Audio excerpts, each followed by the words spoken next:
은퇴 후 행복할 줄만 알았던 삶이 어느 순간부터 어긋나기 시작합니다. 특히 50대와 60대에 접어들면서 많은 부부들이 함께 보낸 시간이 오히려 갈등의 불씨가 되는 경우가 많습니다. 경제적 여유가 부족한 것, 대화가 줄어드는 것, 그리고 서로의 변화된 역할에 적응하지 못하는 것. 당신은 과연 이 모든 문제를 피할 준비가 되어 있나요? 오늘 은퇴 후 70%의 부부가 겪는 충격적인 현실과 그 이유를 함께 알아봅니다. 은퇴 후 70%의 부부가 무너지는 충격적 이유와 대처법. 은퇴는 인생의 새로운 시작이라고 말하죠. 하지만 현실은 기대와 다를 때가 많습니다. 은퇴 후 부부가 무너지는 가장 큰 이유는 생각보다 단순하지만 복합적입니다. 갑작스러운 경제적 변화, 잦아진 함께하는 시간, 그리고 서로 다른 은퇴 후의 목표와 생활 방식이 충돌하면서 많은 부부가 갈등을 겪습니다. 실제 사례를 통해 이 문제를 좀 더 깊이 들여다보고 해결 방안을 찾아볼까요? 사례 1. 경제적 갈등 마이너스 같은 돈인데 왜 이렇게 다르겠어? 50대 후반에 은퇴한 김 씨 부부는 서로에게 기대가 컸습니다. 하지만 정작 은퇴 후 한 달도 지나지 않아 경제적 문제로 충돌하기 시작했죠. 남편은 은퇴금을 여행과 취미 생활에 쓰고 싶었지만 아내는 예기치 못한 병원비와 자녀 결혼 지원 때문에 돈을 아껴야 한다고 생각했습니다. 이견이 좁혀지지 않자 점점 대화는 줄고 다툼만 늘어났습니다. 해결 방안. 은퇴 전에 반드시 재정 계획을 세워야 합니다. 부부가 함께 앉아 예상되는 지출과 저축 계획을 구체적으로 나누는 것이 중요합니다. 예를 들어 은퇴 후에도 일정한 소득을 유지할 수 있는 방법을 찾아보세요. 재취업, 자격증 활용, 혹은 임대 수익과 같은 소득원이 큰 도움이 될 수 있습니다. 또 월간 예산을 정하고 지출을 기록하며 서로가 신뢰를 쌓는 과정이 필요합니다. 사례, 이 관계의 변화 마이너스 가치 있는 시간이 너무 많아 힘들어요. 박 씨 부부는 은퇴 후 갑작스럽게 하루 종일 함께 시간을 보내게 되면서 불편함을 느끼기 시작했습니다. 아내는 남편이 지나치게 집안일에 간섭한다고 느꼈고 남편은 자신이 소외된다고 생각했습니다. 서로의 생활 리듬이 부딪히면서 결국 각자의 시간을 갖지 못해 스트레스가 쌓였죠. 해결 방안. 은퇴 후에도 개인적인 시간과 공간은 반드시 필요합니다. 부부가 하루 중 일정 시간은 서로의 취미나 관심사에 몰두할 수 있도록 배려해야 합니다. 예를 들어 남편은 동네 자전거 동호회에 참여하고 아내는 독서 모임에 나가는 식으로 독립적인 시간을 가져보세요. 또 함께 할 활동도 따로 정해보세요. 일주일에 한 번 동네 산책이나 집 근처 맛집 탐방 같은 가벼운 계획으로 시작하는 것도 좋습니다. 사례 3. 다른 삶의 목표 마이너스 나는 쉬고 싶은데 당신은 왜 그렇게 바쁜 거야? 은퇴 후 권 씨 부부는 서로 다른 목표를 가지고 있었습니다. 아내는 그동안 미뤘던 여행을 떠나고 싶어 했지만 남편은 지역 봉사활동에 전념하며 보람 있는 시간을 보내고 싶어 했습니다. 서로의 기대와 목표가 달랐던 탓에 왜 내 말을 이해하지 못하냐는 말만 오갔고 결국 각자의 목표를 따로 추구하기 시작했습니다. 해결 방안. 은퇴 전에 각자의 목표와 계획을 솔직히 나누는 것이 중요합니다. 서로 다른 목표를 존중하면서도 공통된 목표를 찾는 노력이 필요합니다. 예를 들어 아내가 원하는 여행은 단기 여행으로 조정하고 남편의 봉사활동은 정기적인 참여로 시간을 줄여보는 방법이 있습니다. 중요한 것은 서로를 이해하려는 태도입니다. 대화의 빈도를 높이고 상대방의 이야기를 적극적으로 들어보세요. 부부가 함께 은퇴 후에도 행복하려면 은퇴 후 부부가 겪는 갈등은 흔한 일이지만 충분히 극복할 수 있습니다. 중요한 것은 대화를 멈추지 않고 서로의 입장을 이해하려는 노력이에요. 또 현실적인 계획과 함께 각자 만족감을 느낄 수 있는 활동을 찾는 것도 필수적입니다. 경제적 계획은 반드시 공유하세요. 서로의 재정 상태를 정확히 이해하고 투명한 계획을 세워야 합니다. 개인 시간을 확보하세요. 부부라고 해서 늘 함께할 필요는 없습니다. 각자의 삶의 질도 중요하니까요. 공통된 목표를 찾아보세요. 서로 다른 꿈을 조정하고 새로운 목표를 함께 만들어가는 과정에서 관계는 더 단단해질 수 있습니다. 결국 은퇴 후에도 부부로서 행복하게 살기 위해 필요한 건 대화와 배려, 그리고 작은 노력들입니다. 은퇴 후 삶의 주도권을 잡고 싶다면 지금부터 준비하세요. 여러분의 은퇴 후 삶이 더 행복해질 수 있습니다.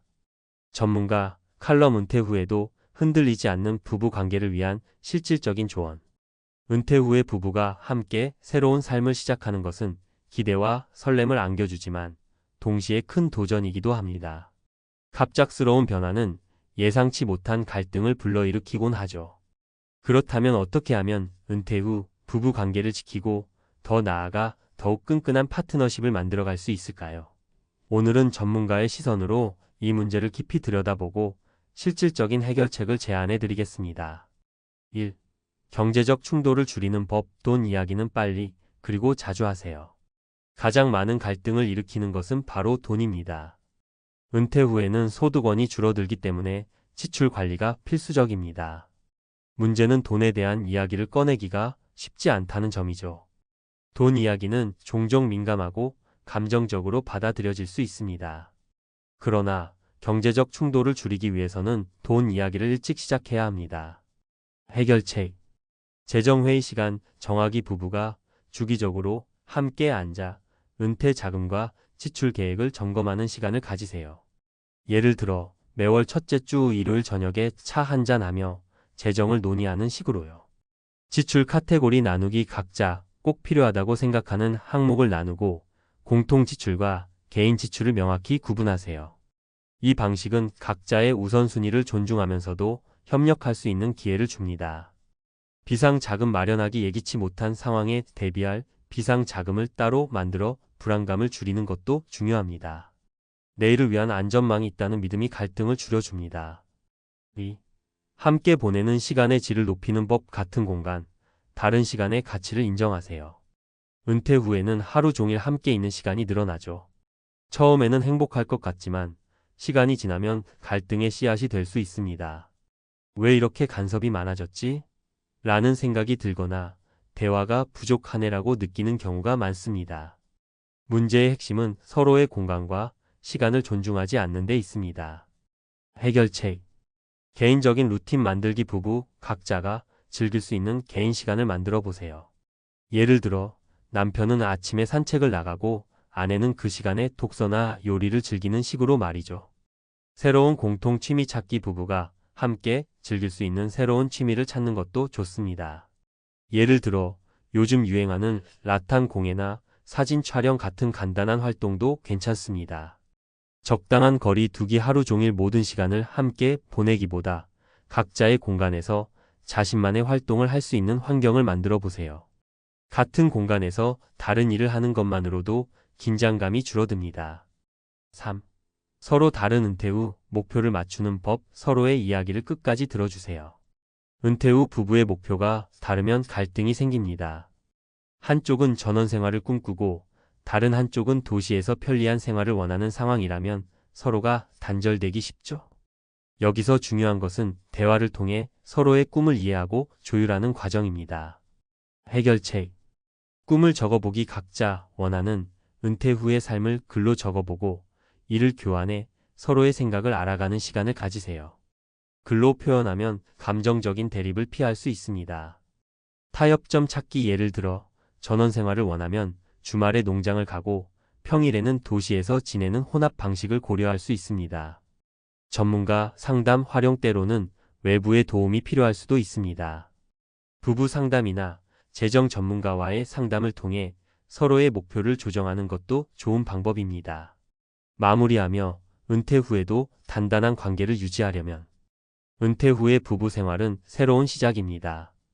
이 새로운 여정을 더 행복하게 만들기 위해선 경제적 안정, 서로의 시간 존중, 그리고 꿈의 공유가 필수적입니다. 대화를 멈추지 마세요. 서로의 의견을 경청하는 것만으로도 갈등의 절반은 해결됩니다. 계획을 공유하세요. 돈, 시간, 목표 모두를 함께 논의하며 합리적인 결정을 내리세요. 서로를 응원하세요. 각자의 목표를 존중하고 부부가 한 팀임을 잊지 마세요. 결국 은퇴 후 부부가 무너지지 않고 행복한 관계를 유지하려면 함께 성장하고 변화를 받아들이는 유연함이 중요합니다.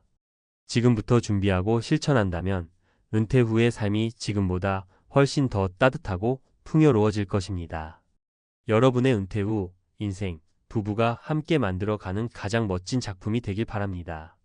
요즘 들어 은퇴 얘기만 나오면 괜히 마음이 울컥하기도 하고, 아, 나도 준비를 제대로 해야 할 텐데 하는 불안감이 스멀스멀 올라오곤 해요. 사실 많은 사람들이 은퇴 시점이 다가오면 퇴직 후의 삶이 정말 막막하다고 털어놓습니다. 젊을 때는 나중에 어떻게든 되겠지 싶었지만 현실은 우리가 상상했던 것보다 훨씬 차갑거든요. 그나마 퇴직금을 알뜰살뜰 모으거나 부동산에서 월세가 나오거나 안전한 연금이 있으면 좀 낫겠지만 이마저도 제대로 준비 못했다면 상상만 해도 아찔하죠. 특히 준비 부족으로 인해 은퇴를 연기하려 애쓰는 분들, 혹은 실제로 은퇴했는데 매달 나가는 고정 지출 앞에서 마음이 텅 비어버린 분들을 보고 있으면 남일 같지 않습니다. 이런 비참한 은퇴 후의 현실을 조금이라도 바꿀 수 있는 방법이 없을까요? 요새 주식 투자, 코인 투자, 각종 재테크가 유행이긴 하지만 어느 것 하나 뚜렷한 답이 보이지 않는 분들도 많을 거예요. 과감하게 투자하자니 무섭고 안 하고 있자니 뒤처지는 기분이고 딱 중간 어디쯤에서 안정적이면서도 조금씩 성장을 기대할 수 있는 게 뭐가 있을까요? 바로 여기서 ETF 상장 지수펀드가 하나의 대안으로 떠오릅니다. 월급 대신 혹은 은퇴 후의 생활비를 책임질 만큼의 ETF 투자를 만들어 놓으면 어떨까요? 거창한 목돈 없이도 소액부터 차근차근 쌓아갈 수 있고 다양한 테마 산업에 분산 투자할 수 있으니까 심리적인 부담도 덜하죠. 그래서 오늘은 은퇴 후 삶에서 ETF 투자가 왜 한 가닥 희망이 될 수 있는지, 그리고 실제 예시를 들어 어떻게 준비하면 좋을지 이야기를 나눠보려고 합니다. 1. ETF 투자가 은퇴 생활에 도움이 되는 이유. 먼저 ETF가 뭐길래 은퇴 후 생활 자금을 마련하는 데 도움이 되는지 간단하게 짚고 넘어갈게요. 분산 투자 효과. ETF는 여러 종목이나 자산을 한꺼번에 담고 있어요. 예를 들어 S&P 500 지수를 추종하는 ETF 하나만 사도 미국 대형주 500개에 분산 투자하는 셈입니다. 개별 종목의 위험도가 높은 경우에도 ETF 전체로는 위험이 완화되죠. 낮은 보수와 간편한 보통 펀드보다 운영 보수가 저렴하고 주식 거래하듯 쉽게 사고 팔 수 있습니다. 다양한 테마 자산 주식뿐 아니라 채권, 원자재, 리츠 등 여러 가지를 담은 ETF가 있죠. 경제 상황이나 시장 흐름에 맞춰 다양한 선택을 할 수 있어요. 즉, 은퇴 생활이라고 해도 투자는 해보고 싶은데 너무 크게 잃지 않을까 싶을 때 ETF는 위험을 줄이면서도 어느 정도 수익을 기대할 수 있는 도구가 되어줍니다. 2. 은퇴 이후의 3가지 사례. 이제 실제로 ETF 투자를 통해 어느 정도 생활비 혹은 용돈을 만들어내는 사례를 살펴볼게요. 저마다 상황과 나이가 다르고 투자 성향도 다르지만 공통적으로 ETF를 통해 은퇴 생활을 조금씩 바꿔나가고 있습니다. 2-1. 조기 은퇴 후 매달 생활비 걱정을 덜었어요. 50대 초반 조기 은퇴자 김모 씨. 김모 씨는 대기업에서 25년 넘게 일하다가 50대 초반에 조기 은퇴를 했습니다. 몸도 예전 같지 않고 이른바 워라밸을 찾고 싶었기 때문이죠. 그런데 막상 은퇴를 하고 나니 통장으로 들어오던 월급이 뚝 끊겨서 한 달 생활비가 걱정이 됐습니다. 본인은 어차피 생활비 중 일부는 투자, 수익으로 마련해야겠다 생각했는데 그때 관심을 가진 게 바로 ETF였대요. 투자 시작 처음엔 안전성을 우선해서 고배당주나 채권형 ETF 위주로 시작했습니다. 매달 배당금이 꼬박꼬박 들어오니 월세처럼 꾸준한 현금 흐름을 만들 수 있었죠. 수익 구조 한두 달에 한 번씩 몰아서 배당이 들어오거나 분기별로 꽤 괜찮은 금액이 쌓이니까 김모 씨 입장에서는 이 정도면 내 용도는 ETF 배당금으로 해결되겠다 싶었답니다. 삶의 변화 덕분에 매달 내 통장에 얼마 들어오지? 하고 노심초 사하기보다는 필요한 만큼 꺼내 쓰고 부족하면 또 적당히 일하거나 남는 시간에는 본인이 하고 싶은 일봉사 활동이나 취미생활에 집중하게 됐다고 해요. 이 사례를 보면 은퇴 후에도 일정 부분 배당형 ETF나 채권형 ETF에 투자해서 매달 또는 분기마다 들어오는 현금 흐름을 확보하면 정신적인 안정감이 상당히 커진다는 걸 알 수 있죠. E-2. 적은 돈으로도 조금씩 종잣돈을 불릴 수 있더라고요. 40대 후반 회사원 이모 씨. 다음 사례는 은퇴 준비를 시작한 지 얼마 안 된 40대 후반 이모 씨 이야기예요. 이분은 대단한 목돈이 있는 것도 아니었고 은퇴할 때까지 아직 1015년 정도 남았지만 미리 조금씩 투자해서 노후를 준비해 보자라는 마음으로 ETF를 접했습니다. 투자 계기 펀드 가입이나 주식 매매도 해봤지만 소액 투자자로서 너무 오랜 시간 하나를 들고 있자니 불안하고 또 개별 종목을 고르기엔 자신이 없었대요. 그러다 지인 추천으로 지수추 종형 ETF 코스피 200, 나스닥 100 등을 매달 정액 적립식으로 사는 방법을 시도해봤죠. 투자 방법. 이모 씨는 월급에서 30만 원 정도를 꾸준히 떼어서 ETF를 사모았습니다. 좋은 타이밍에 사려고 애쓰기보다는 매달 정해진 날에 조금씩 쌓듯이 하는 방식이에요. 수익과 심리적 안정. 투자 결과 개별 종목처럼 너무 출렁거리지 않고 지수 전반이 오르면 ETF 가치도 오르니까 심리적으로 편했답니다. 또 한 달에 한 번씩 ETF를 사다 보니 나도 노후 준비하고 있구나 하는 안도감이 생겼고요. 결론적으로 5년 가까이 투자하다 보니 꽤 쏠쏠한 수익이 쌓였고 이제 은퇴 시점이 다가오더라도 적어도 원금을 잃고 망하는 일은 없을 것 같다는 자신감을 갖게 됐대요. 이 사례에서 느낄 수 있는 건 꼭 은퇴 직전에 큰 돈을 들고 ETF를 사야만 하는 게 아니라는 겁니다. 오히려 아직 시간이 좀 남아있을 때 적은 돈이라도 ETF에 꾸준히 투자하면서 복리 효과를 노리면 나중에 큰 자산이 될 수 있다는 거죠. E-3. 위험 자산 안전 자산 배분으로 연금을 보강했어요. 60대 중반 퇴직 공무원 박모 씨. 마지막으로 소개할 분은 60대 중반 퇴직 공무원 박모 씨인데요. 공무원 연금 덕분에 일정 금액이 나오긴 하지만 요즘은 물가도 많이 오르고 또 의료비나 손주들 교육비 등 생각지도 못한 지출이 많아서 연금만으로는 빠듯했던 겁니다. 그래서 조금 더 불려봐야겠다 싶어 시작한 게 ETF 투자였다고 합니다. 투자 전략. 박모 씨는 이미 연금이라는 비교적 안정적인 현금 흐름이 있었기에 자산을 위험 자산과 안전 자산으로 나눴습니다.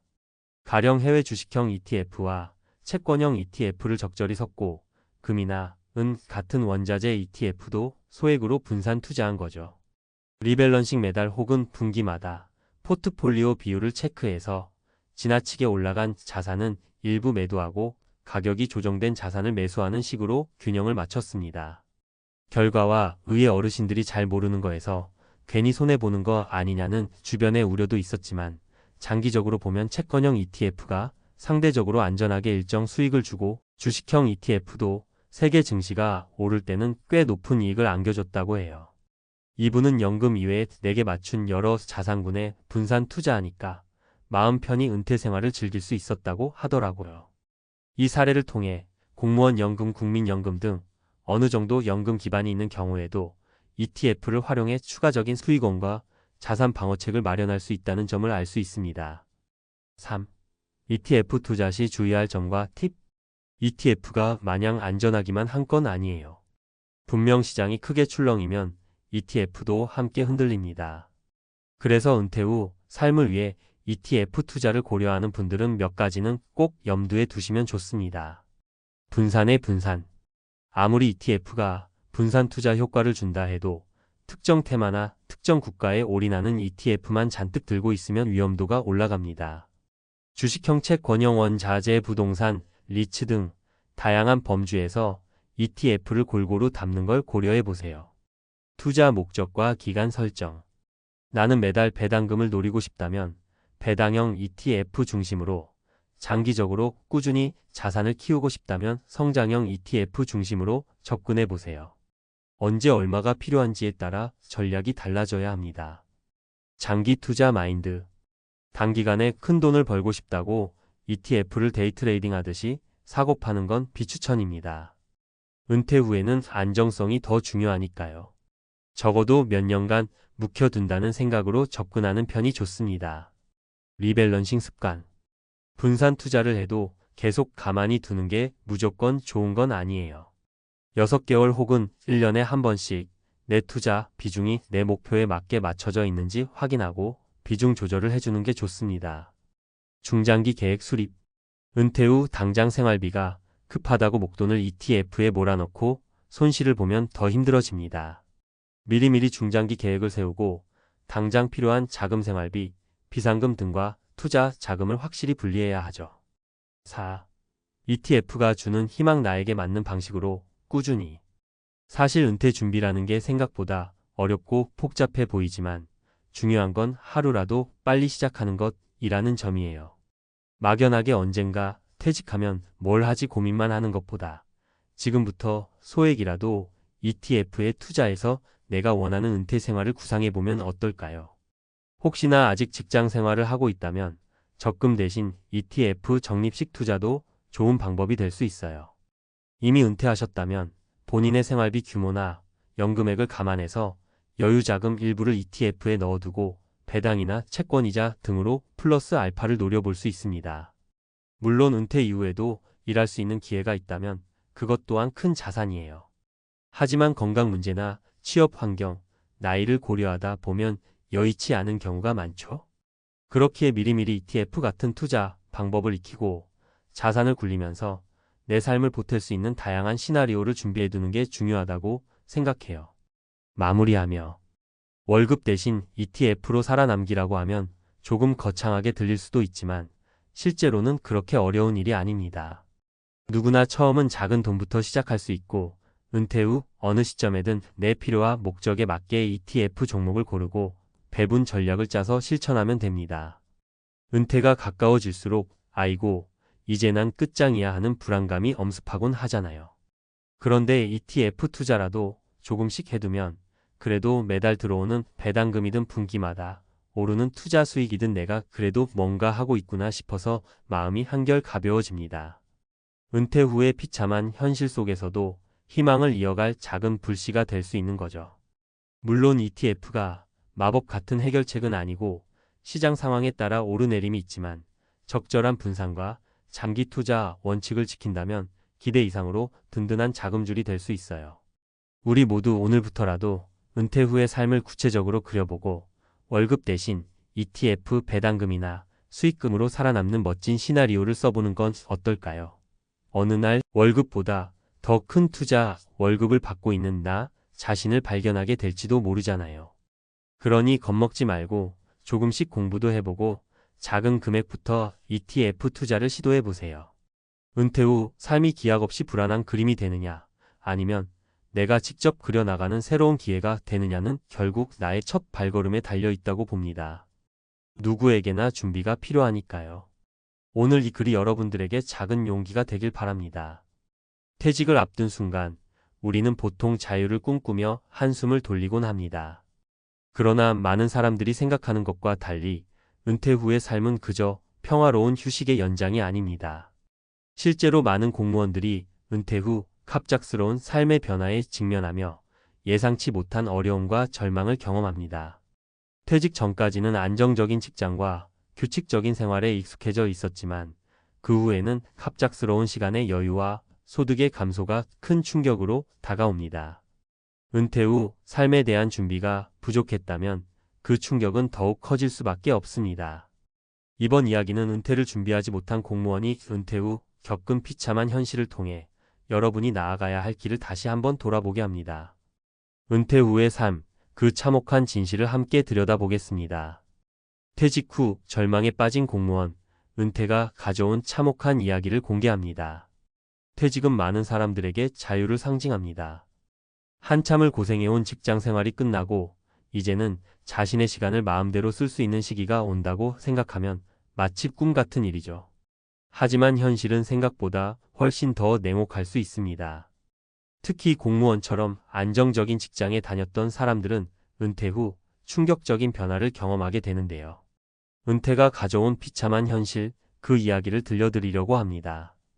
우리는 종종 은퇴를 편안한 노후를 보내는 시기로 꿈꾸지만 실제로 은퇴 후 삶은 많은 이들에게 예상과 달리 어려움과 불안을 안겨줍니다.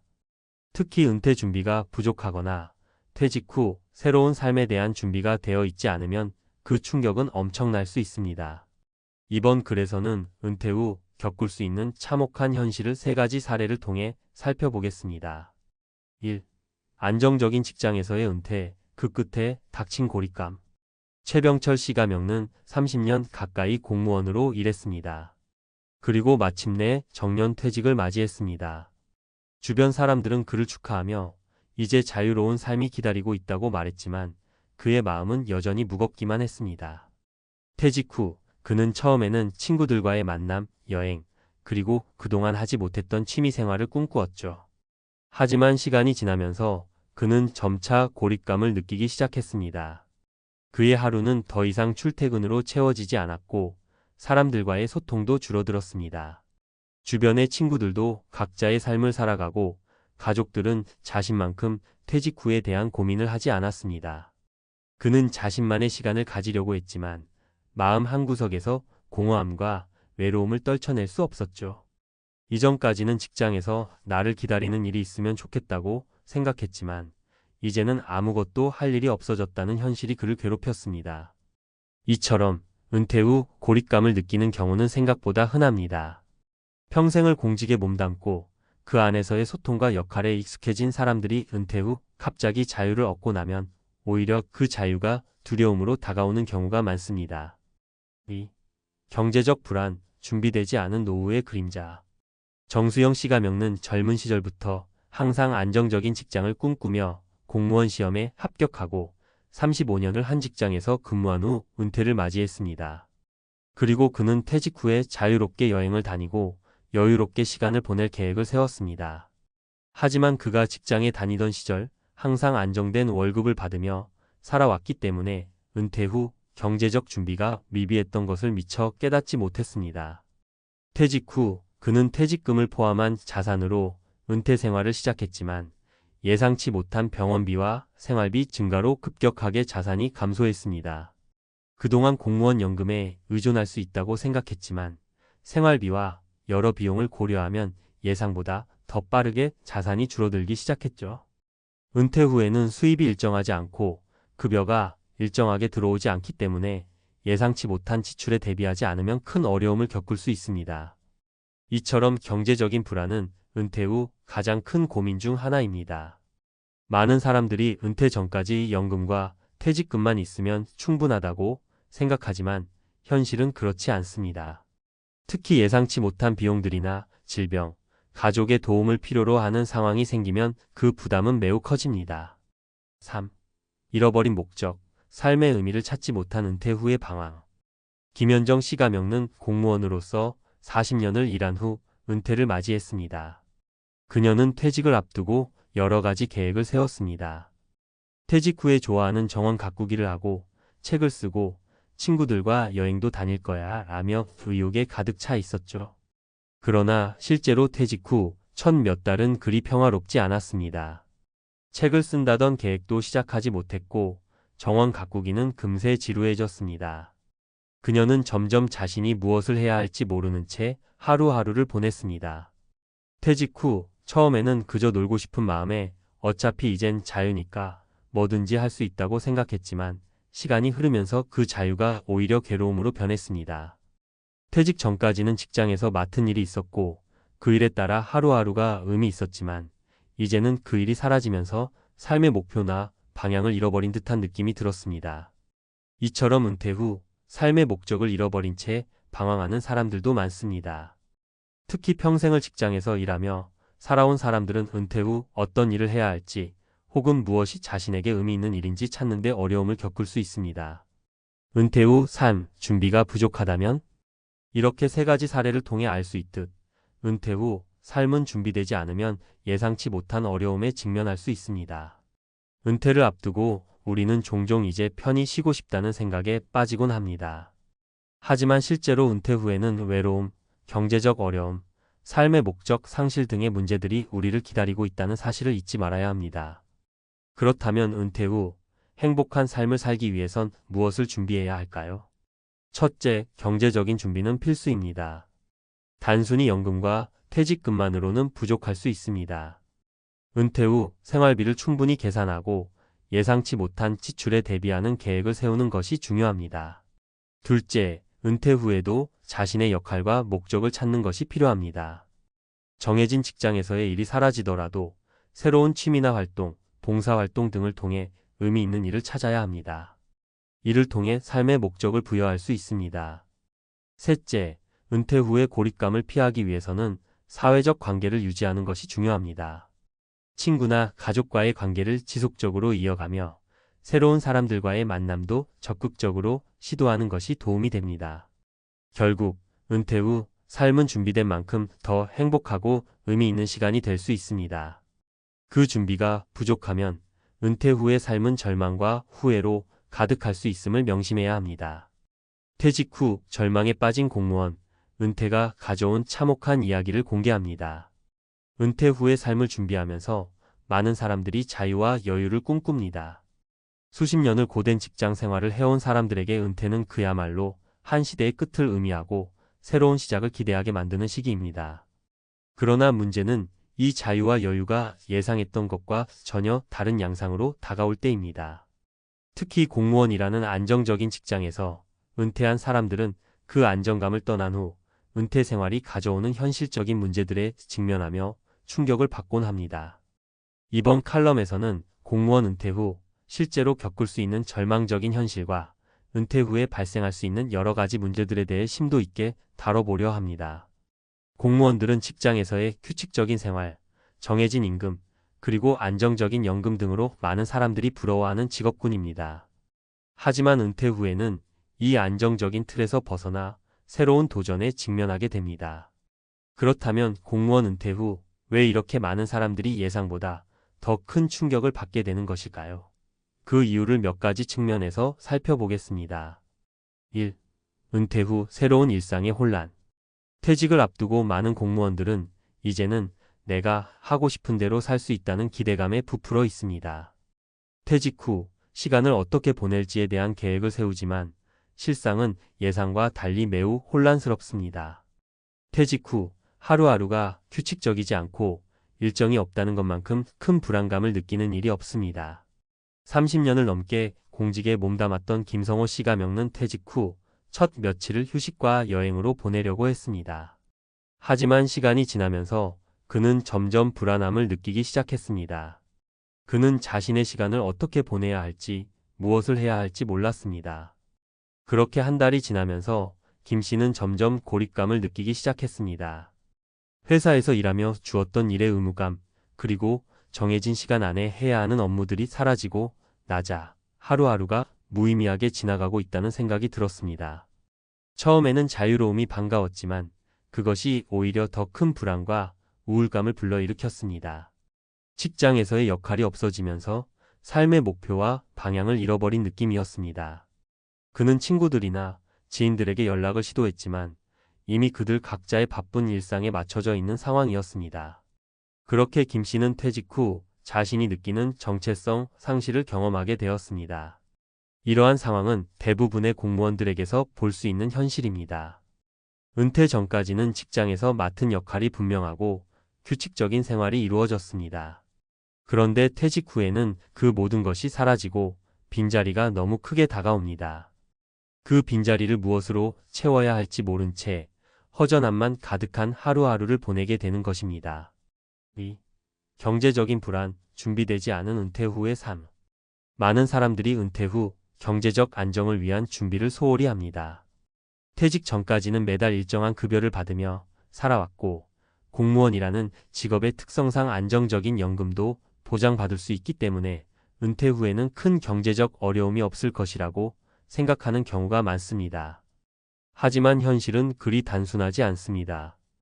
50대 중반에 접어든 공무원 김민수 씨가 겪는 은퇴를 앞두고 퇴직금과 연금만으로는 충분히 여유롭고 행복한 노후를 보낼 수 있을 거라고 생각했습니다.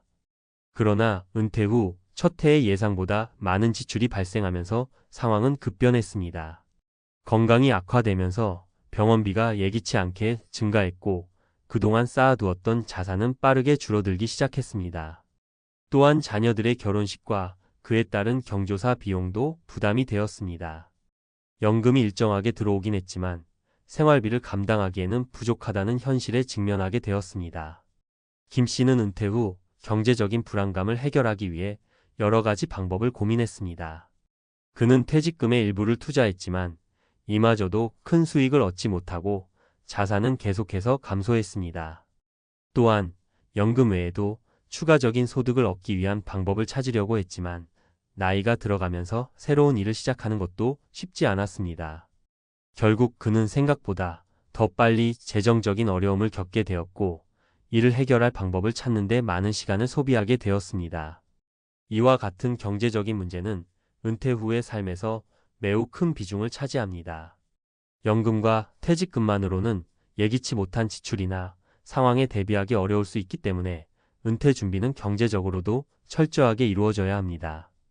특히 은퇴 후 건강 문제나 예상보다 높은 생활비를 대비하려면 그 전에 충분한 자산 계획을 세우는 것이 중요합니다. 3. 삶의 의미 상실, 은퇴 후 역할을 찾지 못한 공무원들. 은퇴 후 많은 사람들이 겪는 또 다른 문제는 삶의 의미 상실입니다.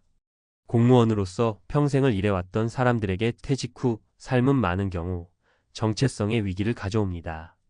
일터에서의 역할이 사라지면서 자신이 어떤 존재인지에 대한 혼란을 느끼는 것이죠. 김미영 씨 가명는 35년 동안 공무원으로 일했습니다. 평소 자신이 사회에서 중요한 역할을 한다는 자부심이 있었습니다. 하지만 퇴직 후 그녀는 갑작스럽게 그 자부심을 잃었습니다. 처음에는 그동안 미뤄왔던 취미나 여행을 다니며 즐거운 시간을 보낼 계획을 세웠습니다. 그러나 시간이 지나면서 그녀는 자신이 무엇을 해야 할지 모르는 채로 지내고 있다는 사실을 깨닫게 되었습니다. 여행을 다니고 취미 생활을 즐기며 시간이 흐르는 동안 점점 더 자신이 할 일이 없다는 허무함이 커졌습니다. 김 씨는 친구들과 대화하며 자신만의 역할을 찾으려고 노력했지만 결국 그 빈자리를 채우지 못하고 점차 우울증 증세가 나타났습니다. 내가 할 일이 없다는 생각이 머릿속을 떠나지 않았고 그로 인해 삶의 의욕도 점점 떨어지기 시작했습니다. 결국 김 씨는 은퇴 후 의미 없는 삶에 대한 불안을 해결하려는 방법을 찾기 위해 상담을 받기로 결심했습니다. 하지만 그런 외부의 도움을 받기 전에는 그 불안을 극복하기가 매우 어려운 상태였습니다. 이 사례에서 볼 수 있듯 은퇴 후 삶의 의미를 찾는데 어려움을 겪는 사람들은 매우 많습니다. 직장에서 맡았던 중요한 역할이 사라지고 그 자리에 무엇을 채울지 몰라 하는 것이죠. 따라서 은퇴를 준비할 때에는 자신의 삶의 목적과 방향성을 미리 고민해보고 은퇴 후에도 의미 있는 활동을 할 수 있는 방법을 찾는 것이 중요합니다. 결론. 은퇴 후 삶은 준비되지 않으면 예상보다 더 큰 충격과 어려움이 찾아올 수 있습니다. 은퇴를 앞두고 경제적인 준비와 삶의 의미를 찾기 위한 준비가 부족하다면 그 충격은 더욱 커질 수밖에 없습니다. 공무원들이 퇴직 후 겪는 현실적인 문제들은 단순한 예시일 뿐입니다. 우리는 모두 은퇴 후 행복하고 의미 있는 삶을 살아가기 위해 미리 준비해야 할 것입니다. 그러므로 은퇴 후의 삶을 준비하는 가장 중요한 점은 철저한 경제 계획과 함께 자신만의 의미 있는 활동을 찾는 것입니다. 그리고 그 활동을 통해 은퇴 후에도 계속해서 자기 자신을 성장시키고 의미 있는 일을 하며 살아갈 수 있는 방법을 모색하는 것이 필요합니다.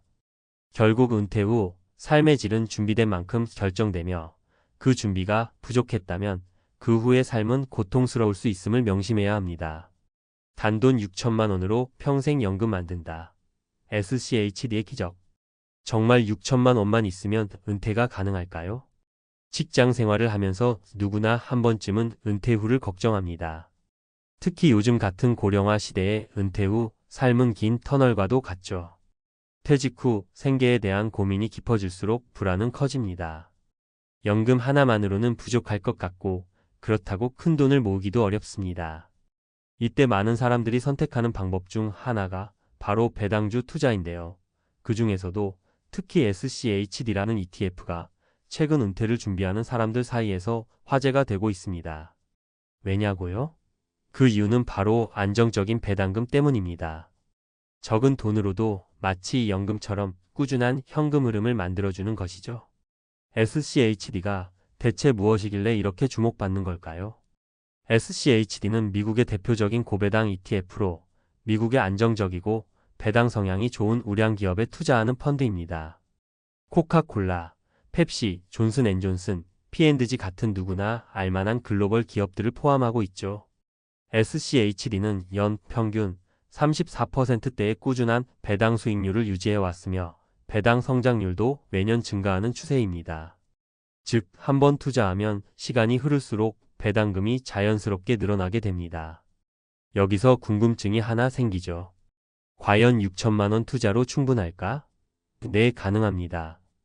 6천만 원을 SCHD에 투자하면 연간 약 20만 240만 원 정도의 배당금을 받을 수 있습니다. 월로 나누면 약 20만 원 정도의 현금 흐름을 얻는 셈이죠. 20만 원이 적어 보이시나요? 하지만 이 금액은 시간이 지남에 따라 계속해서 증가하며 노후 생활비의 일부로 상당한 도움이 됩니다. 실제 사례를 통해 이 내용을 좀 더 현실감 있게 들여다보겠습니다. 첫 번째 사례는 60세 김선호 씨입니다. 그는 퇴직금으로 받은 6천만 원을 3년 전에 SCHD에 투자했습니다. 처음엔 한 달에 18만 원 정도의 배당금을 받았지만 현재는 약 22만 원으로 증가했습니다. 김 씨는 연금 이외에 이렇게 따로 들어오는 돈이 있으니 은퇴 후 생활에 큰 부담이 없다고 합니다. SCHD 덕분에 손주들 용돈 주는 재미가 쏠쏠하다고 말합니다. 두 번째 사례는 55세 주부 이정숙 씨입니다. 그녀는 자녀가 독립한 후 남은 저축 6천만 원으로 SCHD에 투자했습니다. 지금은 연간 배당금이 생활비의 일부를 충당할 수 있을 정도로 늘어나 은퇴 후 생활에 대한 걱정이 크게 줄었습니다. 그녀는 노후 준비에 대한 걱정이 있었는데 SCHD로 인해 마음의 안정감을 얻었다고 이야기합니다. 마지막으로 63세의 박민수 씨의 사례입니다. 박 씨는 은퇴 후 추가적인 수입 없이 연금으로만 생활하다 보니 마음의 여유가 없었는데 4년 전 SCHD에 투자한 이후 생활이 달라졌습니다. 배당금 덕분에 여행이나 취미생활에 조금씩 돈을 쓸 수 있게 되어 삶의 질이 크게 향상됐습니다. 박 씨는 단돈 6천만 원이지만 평생 연금처럼 쓰일 수 있다는 게 너무 만족스럽다며 적극 추천합니다. 이 세 사례에서 보듯 SCHD는 평범한 사람들에게도 접근 가능한 안정적이고 효율적인 은퇴 대비책입니다. 은퇴 준비에서 가장 중요한 것은 얼마나 큰 돈을 모으느냐가 아니라 얼마나 꾸준히 현금 흐름을 만들 수 있느냐입니다. SCHD는 바로 이 점에서 빛을 발합니다. 은퇴 후 삶에 대한 불안감은 누구나 겪는 자연스러운 일입니다. 하지만 6천만 원으로도 걱정 없이 편안한 노후를 보낼 수 있다는 것을 알고 있다면 마음의 여유를 가질 수 있지 않을까요? 지금 당신의 은퇴 자금은 어떻게 준비되고 있습니까? 불안한 마음을 달래줄 현실적인 대안, SCHD를 통해 당신도 경제적으로 자유로운 은퇴를 준비할 수 있습니다. 환율, 세금, 수수료까지 따져보자. 한국인이 SCHD 투자할 때 주의할 점. 미국 배당 ETF SCHD 좋다는데 그냥 사면 되는 거 아냐? 요즘 은퇴자들 사이에서 SCHD는 배당 연금의 대세로 떠오르고 있습니다. 매년 배당이 늘어나고 안정적인 우량 기업 중심 포트폴리오에 장기적으로 꾸준한 수익까지 기대할 수 있으니까요. 하지만 한국인 투자자 입장에서 SCHD를 투자할 땐 꼭 짚고 넘어가야 할 3대 복병이 있습니다. 바로 환율, 세금, 수수료죠. 이 세 가지를 정확히 이해하지 않으면 예상과는 다른 수익률에 실망할 수 있습니다. 1. 환율 달러로 벌지만 원화로 씁니다. SCHD는 미국 ETF이기 때문에 투자 자체가 달러 자산입니다. 즉, 달러로 매수하고 배당도 달러로 받습니다. 문제는 원화 생활자인 우리 입장에선 환율이 수익에 큰 영향을 준다는 거예요. 예를 들어 투자할 때 한 달러 1,300원인데 나중에 환전할 때 한 달러 1,200원이면 그냥 환차손으로 78% 손해본 셈입니다. 반대로 환율이 오르면 이익을 볼 수도 있지만 환율은 예측이 불가능한 요소입니다.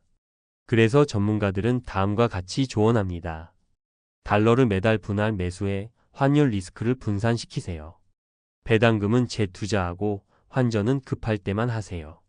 즉, 장기적으로는 환차익 환차손을 평균화시키는 전략이 중요합니다. 2. 세금 배당은 한 번, 양도는 두 번 맞습니다. 미국 ETF의 배당금에는 자동으로 미국 세금 15%가 원천 징수됩니다. 그런데 여기서 끝이 아니죠. 한국에서도 추가로 종합과세 대상이 됩니다. 예를 들어 연간 100만 원 배당금이라면 미국에서 15만 원 떼고 85만 원이 들어오고 종합소득으로 잡혀서 연말정산 시 추가 과세가 될 수 있습니다. 특히 다른 금융소득이자 배당 포함 합산이 2천만 원을 넘으면 종합소득세 최고 49.5%까지 적용될 수 있어요. 그리고 ETF 매도 시차익에 대해선 한국에서는 비과세지만 미국 상장 ETF이기 때문에 간접세 수익에 따른 세금은 발생할 수 있음을 염두에 두어야 합니다. SCHD는 배당 위주 자산이므로 세후 수익률을 꼭 계산하세요. 연간 배당이 크면 절세를 위해 배우자와 계좌 분산도 고려하세요. 3. 수수료 생각보다 자잘한 비용이 크다. SCHD 자체의 운용 보수는 연 0.06%로 굉장히 저렴합니다. 하지만 한국에서 미국 ETF를 매수할 땐 다른 수수료가 붙습니다. 해외 주식 거래 수수료 일반적으로 0.25% 내외. 환전 수수료 보통 11.5%. 매도 시 양도 차익 신고 비용 간단한 절세 신고는 직접 가능하지만 세무사 쓰면 비용 발생.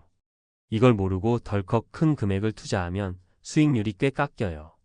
예를 들어 6천만 원 투자 시 수수료로 처음에만 1,520만 원이 날아갈 수 있어요. 게다가 배당을 원화로 환전할 때마다 수수료가 빠지니 장기적으론 자동 재투자 설정이나 달러로 보유하는 게 유리할 수 있습니다. 실전 꿀팁 요약. 항목 주의점 팁. 환율 수익률에 큰 영향 달러 분할 매수, 급할 때만 환전. 세금 미국 15% 한국 종합과세 배당 합산 주의 배우자 분산. 수수료 초기 비용 환전 손해증권사 이벤트 활용 자동 재투자. 마무리 SCHD는 좋은 ETF지만 국내 투자자는 다르게 접근해야 합니다. 많은 사람들이 SCHD를 보고 연 34% 수익이면 괜찮다고 생각합니다. 맞는 말이죠. 하지만 그 수익이 세정 기준이라는 걸 간과하면 실제로 손해 지는 금액은 기대 이하일 수 있습니다. 그래서 환율, 세금, 수수료까지 모두 고려한 실질 수익률을 따져보는 게 중요해요. 이 모든 걸 감안하고도 SCHD는 여전히 매력적인 자산입니다. 왜냐하면 고정적인 배당과 안정성이라는 장점이 있기 때문이죠. 단, 무조건 좋다가 아닌 현명하게 투자하자는 자세가 필요합니다.